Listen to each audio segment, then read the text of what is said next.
Assalamualaikum Ustadz. Waalaikumsalam warahmatullahi wabarakatuh. Ini Ustadz, saya suka melihat orang gampang panik gitu Ustadz. Apakah itu bagian dari fitrah? Maksudnya apakah setiap orang tuh fitrah takutnya sama atau Allah beda-bedakan gitu? Tapi kok ada yang kayaknya panikan banget, dikit-dikit takut, dikit-dikit takut gitu, takut ini, takut itu gitu. Terus yang kedua, masalah pendidikan anak gitu.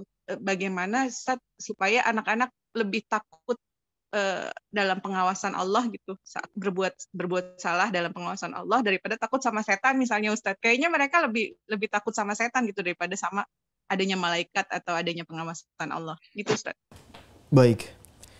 Yang pertama, takut yang Allah tanamkan pada jiwa secara fitrah itu ketakutan yang wajar. Ketakutan yang wajar sifatnya. Wajar itu ada di tengah. Ya, wa kadzalika ja'alnakum ummatan wasata. Quran surah ke-2 ayat 143. Demikian kami jadikan kalian umat yang pertengahan. Ya.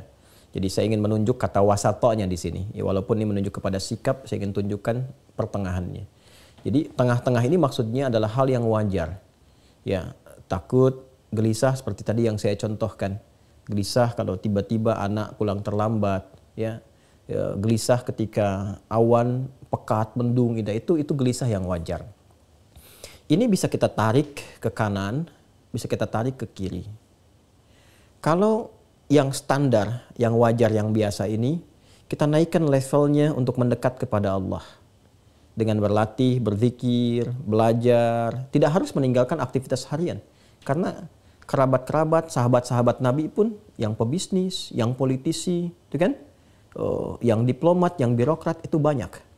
Tapi mereka malamnya masih sempat tahajud. Yang kata Imam An-Nawawi dalam kitab At-Tibyan fi Adab Hamalatil Quran itu sampai khatam Al-Quran. Uthman bin Affan, Tamim Ad-Dari, ya, dan sebagainya. Banyak sekali pejabat-pejabat. Bahkan di militer Nabi punya 38 sahabat yang panglima dari 12.000. Itu mereka ketakwaannya tinggi, zikirnya tinggi. Nah, mereka naikkan levelnya dari yang wajar menjadi tinggi. Sehingga harapannya dengan itu semua selalu ada dalam perlindungan Allah Subhanahu wa Ta'ala. Jadi ketakutannya bukan ketakutan biasa lagi, bukan standar, tapi naik di atas itu, cuma sifatnya positif.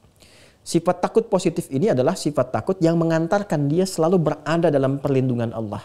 Jadi kalau misalnya dia mau bicara, dia tata dulu nih. Pembicaranya Allah ridha nggak? Kalau bicara nyakitin orang lain nggak sih? Lawan bicara kita tersinggung tidak? Kalau bercanda pun dia cari kata-kata yang tidak berlebihan. Nah itu adalah penjagaan. Jadi yang keluarnya itu outputnya selalu yang baik. Ya, tapi jiwanya terkontrol dalam keadaan tenang. Itu yang positif. Kalau negatif, dari yang wajar tadi yang tengah-tengah, itu terbawanya apa yang disebut dengan sekarang dengan anxiety itu. Kegelisahan yang tidak wajar. Sedikit-sedikit gelisah. Sedikit-sedikit penasaran. Sehingga yang keluar dari situ apa? Pertanyaan-pertanyaan yang tidak wajar. Ya, pikiran-pikiran yang tidak wajar. Sehingga memberikan bahkan beban kepada pikiran, bukan ketenangan. Karena normalnya kalau dia menjadi khasyah yang positif atau khauf yang netral, itu pikiran nggak terbebani. Masih biasa. Tinggal dia berikhtiar mengatasi itu. Tapi kalau sedikit-sedikit dia mendapatkan kegelisahan yang memberikan beban kepada pikiran, itu was-was dari syaitan. Yaitu was-was. Dan setan memberikan ketergesa-gesaan. Innamal ajalatu minasyaitan, kata Nabi. Ketergesa-gesaan itu dari setan. Ya, untuk bersikap dan sebagainya. Maka bagaimana keluar dari situ? Mendekat kepada pilihan-pilihan zikir.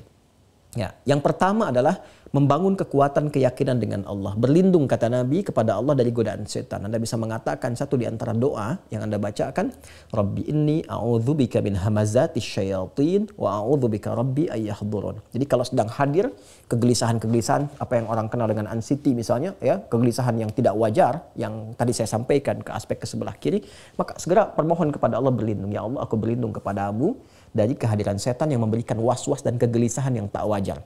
Ya kan? Atau Anda bisa katakan a'udzubillahi minasyaitonir rajim. Itu yang pertama. Yang kedua, Anda bisa isi dengan pilihan zikir yang tadi saya sampaikan, ya, bisa dengan Al-Qur'an. Berwudu, buka mushaf, menghadap kiblat, baca Quran. Itu untuk melatih.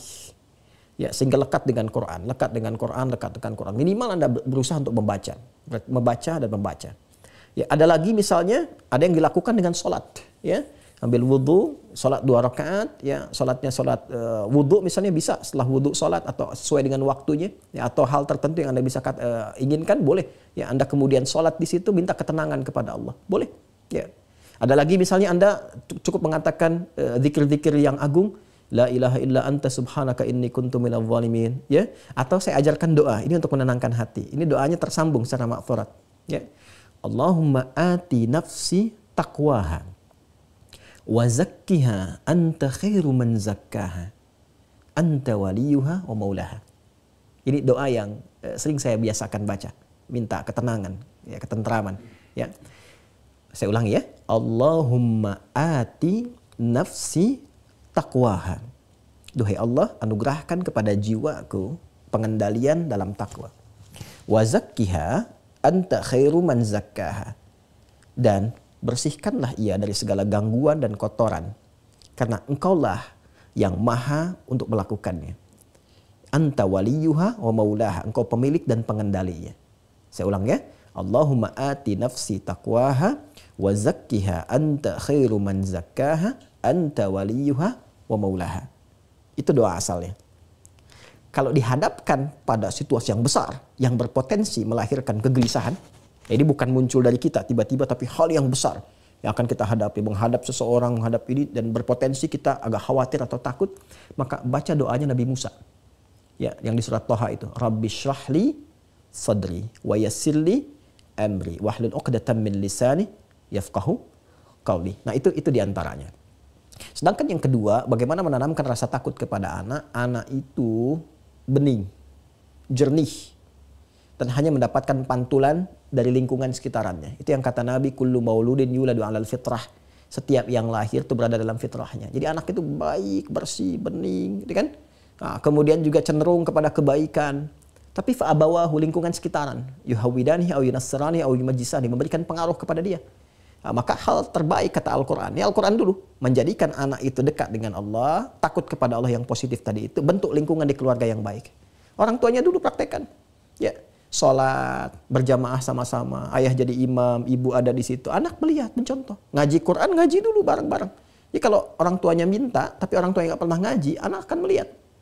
Itu yang dimaksudkan. Jadi lingkungan ditata, soleh dulu, itu spirit Quran surah ke-3 Ali Imran ayat 35 sampai 37. Jadi Imran dengan Hannah itu diberi contoh oleh Allah lewat Imran dan Hannah. Jadi bukan Nabi, bukan Rasul, supaya kita nggak ngeles. Ya, ini kan Nabi, ini kan Rasul. Allah kasih yang bukan Nabi, bukan Rasul. Ya. Imran dengan Hannah kompak menyiapkan diri bahkan dari sejak mengandung Hannah. Ya, cuma kadar Allah nanti Imran meninggal kan. Imran meninggal duluan, ya Hannah melahirkan Maryam. Tapi amanahnya dijaga. Begitu kemudian Maria lahir, apa yang terjadi? Yang terjadi indahnya adalah disiapkan seperti amanah sebelumnya. Dipilih guru yang baik Nabi Zakaria, ditempatkan di tempat yang baik mihrab, kemudian dirawat di sekitarnya dengan cara yang terbaik. Apa yang terjadi? Jawabannya fataqabbalaha rabbuha biqabulin hasanin wa ambataha nabatan hasana. Selanjutnya, ketika orang tua benar-benar berikhtiar seperti tadi yang disampaikan, harta berikan yang halal, doa minta kepada Allah, ayat 36-nya berdoa, doa minta kepada Allah Subhanahu wa taala, berikan harta yang halal, bangun lingkungan yang kondusif, cari guru yang baik. Biarkan selanjutnya kata Allah, saya yang menjaga anak itu berada dalam penjagaan yang terbaik. Itu spiritnya. Dan prakteknya ada di Quran surah 31, Luqman ayat 13 sampai dengan 19. Wallahu ta'ala alam bisawab.